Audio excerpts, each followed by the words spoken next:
Before we get started, I have a quick favor. I've been self-funding the Finding Genius podcast for 5 years now. I've done over 3,000 episodes. And as you can see on YouTube, we're up over 1 million views on the channel, which is fantastic. The next thing I really want to push on is to get up to 10,000 subscribers. Because once we do, we'll be able to put a donate button and we'll be able to solicit donations to help keep the podcast running and to also get the Finding Genius Foundation moving along. We have a big project studying anxiety, depression, and PTSD and working on a product to help people overcome these problems because I've seen them explode recently after the last 2 years of the whole virus situation. So if you would, please subscribe to the podcast. That would help us tremendously. Give us a thumbs up and check in the description for Buy Me a Coffee. It's about $5. If you could buy me a coffee, I'd really appreciate it. It would help keep the channel going, and I love coffee. Thank you. Forget frequently asked questions, common sense, common knowledge, or Google. How about advice from a real genius? 95% of people in any profession are good enough to be qualified and licensed. 5% go above and beyond. They become very good at what they do, but only 0.1% are real geniuses. Richard Jacobs has made it his life's mission to find them for you. He hunts down and interviews geniuses in every field: sleep science, cancer, stem cells, ketogenic diets, and more. Here come the geniuses. This is the Finding Genius Podcast with Richard Jacobs.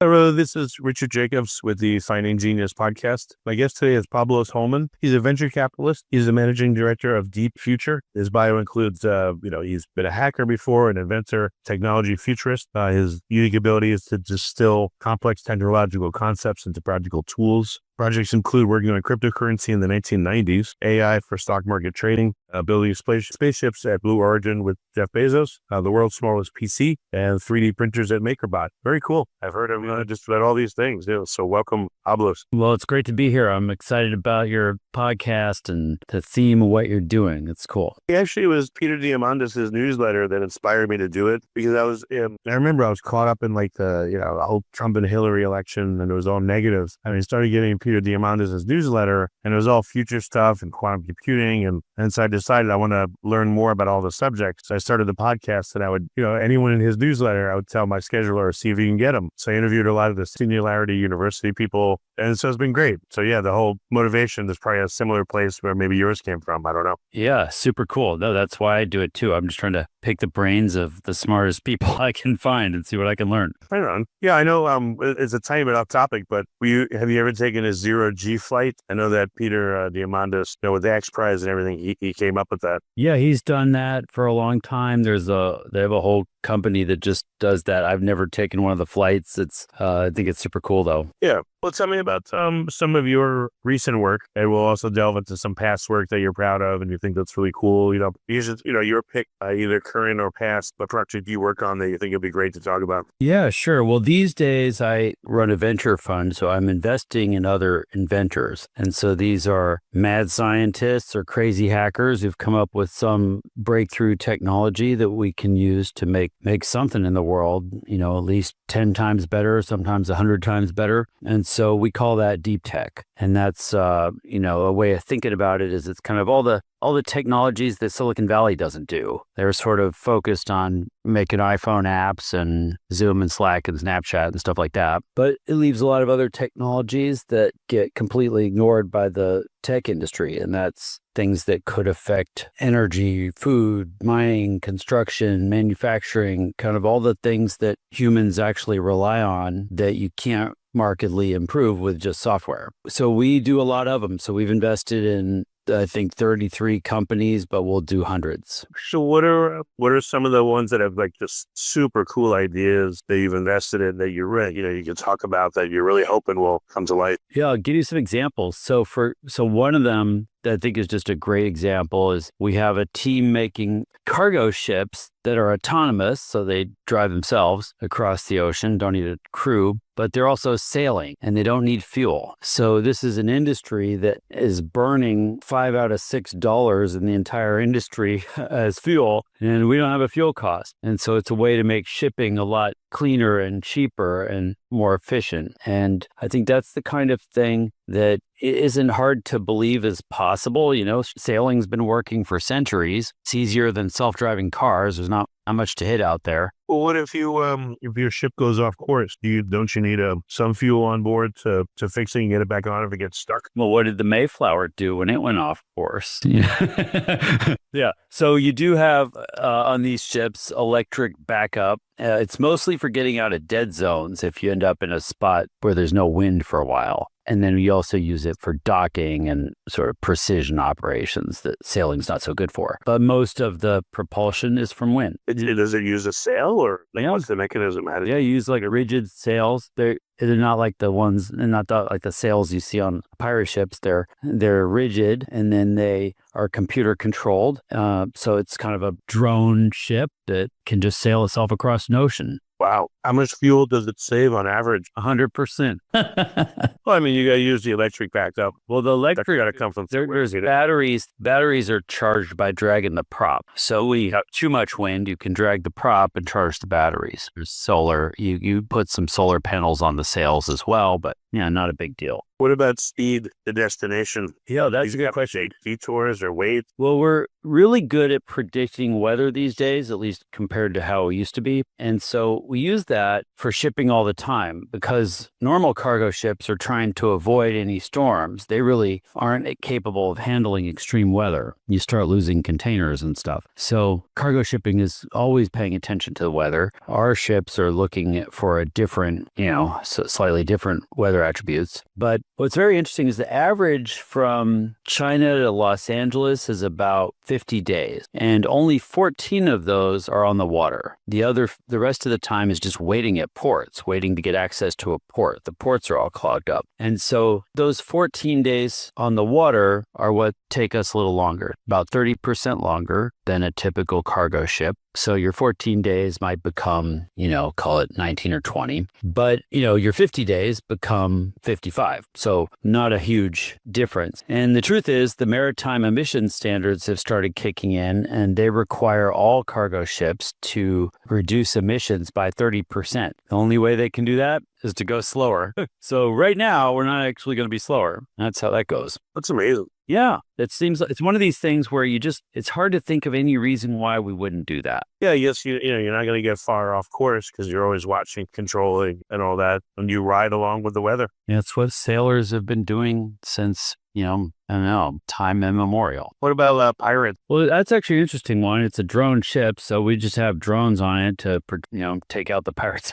No, nice. Good. I mean, that might be true, but the truth is, if you look at what pirates do, they don't actually take a ship hostage. They take the people hostage, the crew, and that is what they end up using as leverage. And if you have no crew, then who are you going to take hostage? I mean, if you're a pirate, you could get on our ship, but we control it remotely, so it'll just sail itself to the Coast Guard. I don't really see what you think you might do if you take There's no one on board? Well, there probably will be for insurance purposes for a couple decades, the same way we do with airplanes, but they're not really doing anything. Well, there's some system that for some reason gets jammed and they have to manually go do something to fix it, But yeah, that'll go away, I'm sure, as well. That's great. What's the size limit? Can you do like a whole container ship with sails, or yeah, you can't get that big? Well, what's interesting is the ships that we have now, the reason they're big is you get a drag efficiency. So every time you double the size of the ship, your drag only goes up by 50%.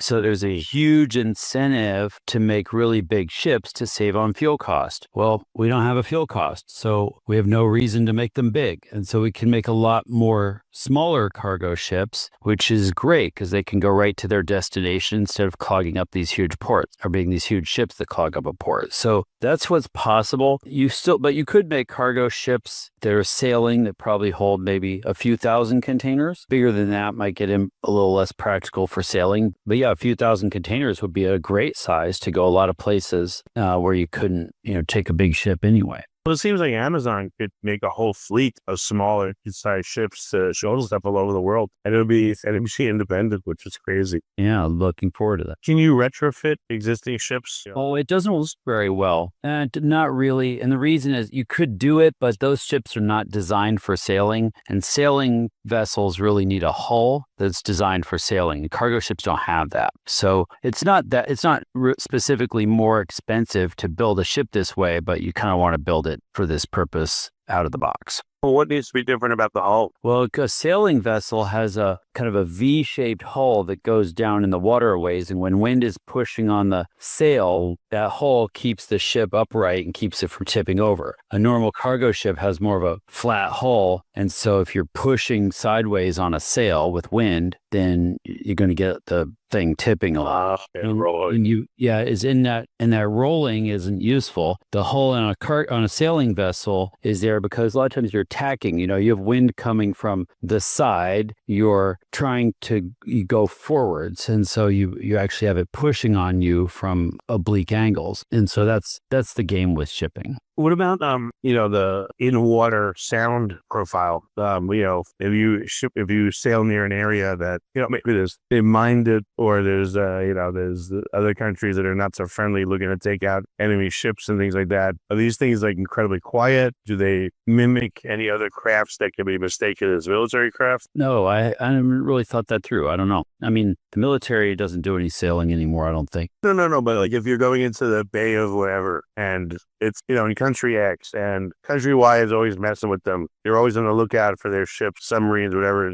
Maybe your ships have a sound signature that is so quiet, but they see the one sonar and they're like, "What the hell is that?" Or they have a signature that's similar to some other ship that would be seen as their enemy ship. I don't know if that's ever. Yeah, interesting point. I don't actually know the answer, but there's a lot of recreational sailing going on, and you wouldn't want to be firing torpedoes at those people. So there must be some way that they're identified or identifying themselves. Be analogous. Okay. Hey, very, very interesting. That's really cool. Yeah, thanks. That's super cool. So when are the ships on the water, or is it? Well, we invent very early. So this company has a prototype that can sail itself. It's a 16-foot boat. It's not big enough to move any containers yet. But yeah, the next big milestone will be to build a ship that can haul containers. Have they figured out an optimized size of sail above which it's, other factors make it unwieldy or unusable? There's certain sweet spots. Yeah, well, they've figured out that probably the biggest they would want to go is about 3,000 containers. But they actually want to start with a little vessel that can just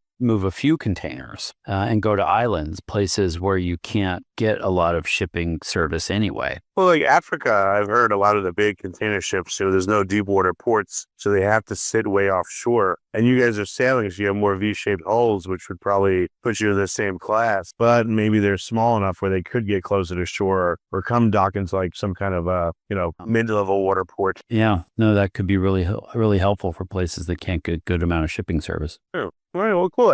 Any other, there's a lot, but any other favorites of yours that are just, you're very excited to see to come? Sure. I mean, we have a great one right now that we're super excited about, a team that's figured out how to produce carbon nanotubes that are super long. So you've probably heard of carbon nanotubes for decades, but they have been mostly useless because all anyone can do is produce carbon nanotubes that are like dust. And these are the strongest, lightest structures that humans know how to make. And so this team has figured out how to make super long nanotubes. So they're making tape and ropes and wires and honeycomb panels. You could think of this as like carbon fiber, but 100 times better. They're stronger than steel. They're lighter than carbon fiber. Everything will get made this way eventually. So, not just skis and tennis rackets and sports equipment, but eventually you'll replace rebar with this stuff. It's the most high performance material in the world. So what kind of things is this company making right now that's really cool and used? Yeah, they're just starting to get production going so that they can produce this stuff. But yeah, almost anything that has a high performance requirement where strength or weight or both matter, this is the material of the future for you.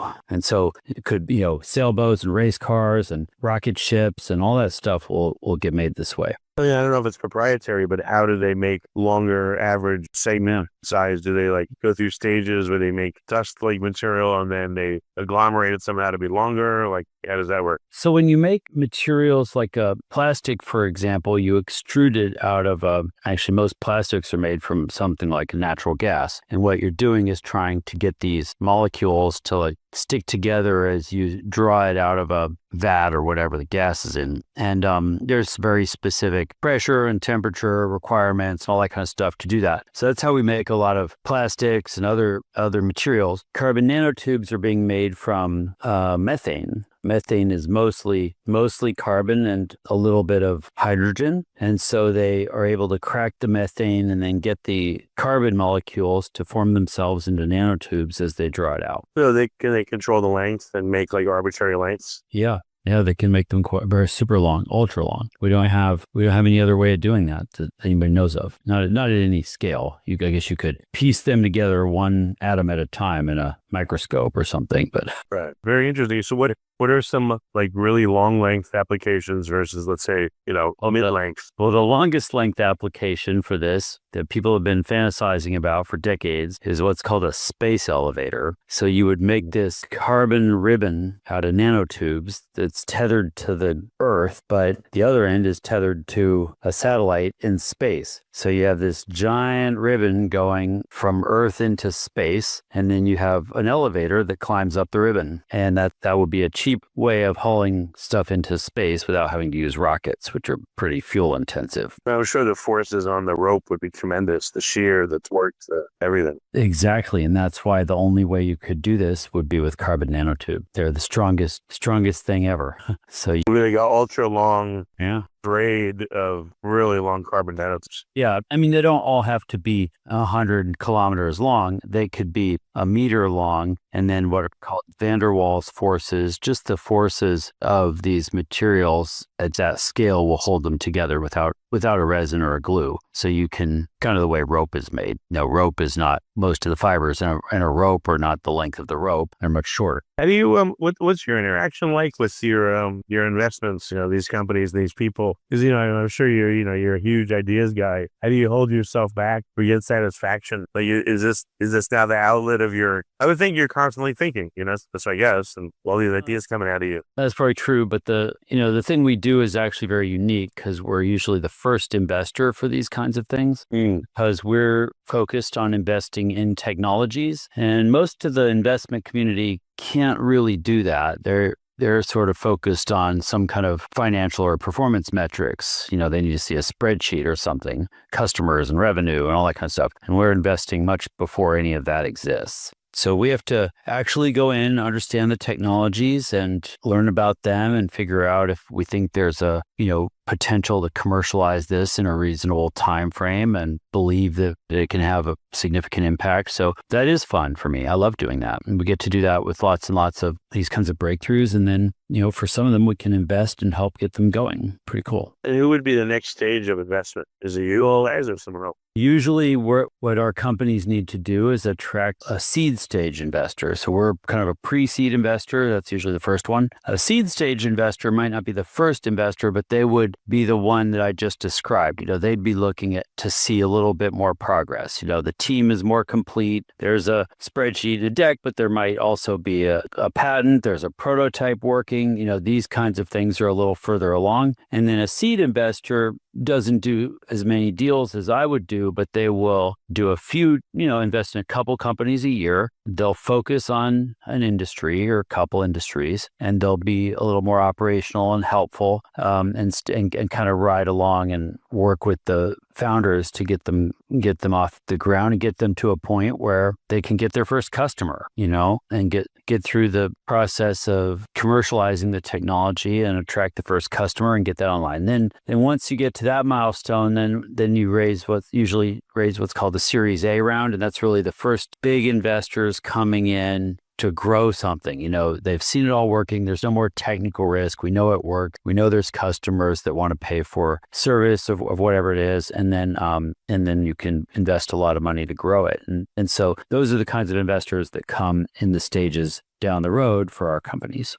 Okay. So maybe just one more technology you think it was raised. Another one that's super cool that we have going right now is a company. These guys discovered a breakthrough in magnetism. This is pretty rare. A lot is known about magnetism. So it's a very, very unusual to have invented something new. Well, they figured out a very attractive industry. Well, it's very, sure. Oh, yeah. So Well, look, what's cool about it is they figured out how to make this kind of virtual tripolar magnet. So if you've ever tried to, when you were a kid, take a couple of magnets and balance oppose them and balance one on top of the other, it's impossible to get it to float. It'll be unstable and it'll fall off one side or another. The reason for that is the thing is unconstrained in the magnetic field. It just floats away and falls off. Well, these guys have arranged magnets in a way that gets a north pole up, a north pole down, and south sandwiched in the middle. And they're able to float a magnet right there at that point. And so this is kind of a cool,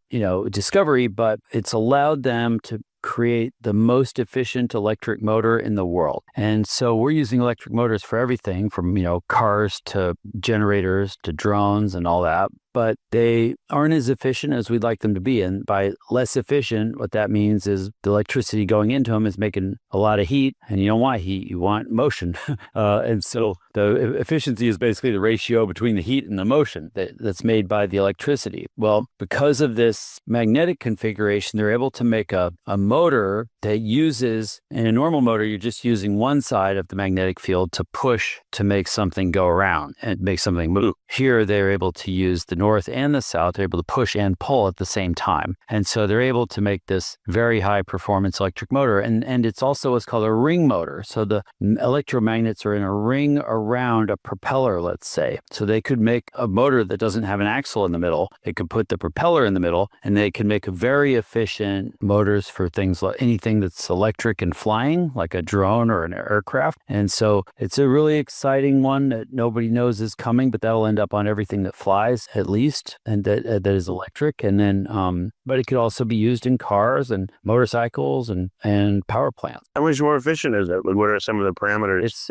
I believe that they're currently able to show 97% efficiency. Most of the motors deployed are kind of in the 60 range, 60%. The world records are in the low 90s. And so this one is by far and away the most efficient motor. And that just, and you might care for the reason of increasing range on a drone. We give you, if you're building a drone, you're going to get more range out of this motor, or you might want to go faster or whatever, get more thrust. I mean, we can do all those things without adding weight and using as much electricity as other motors. What about sensing devices? The position of the magnet is X, and if there's something else produces even like a tiny magnetic or electric field, maybe that displaces the hovering magnet just enough where it totally. And there are cases like that, like a microphone is a good example of that. So we could make microphones have less distortion because they don't have a physical connection.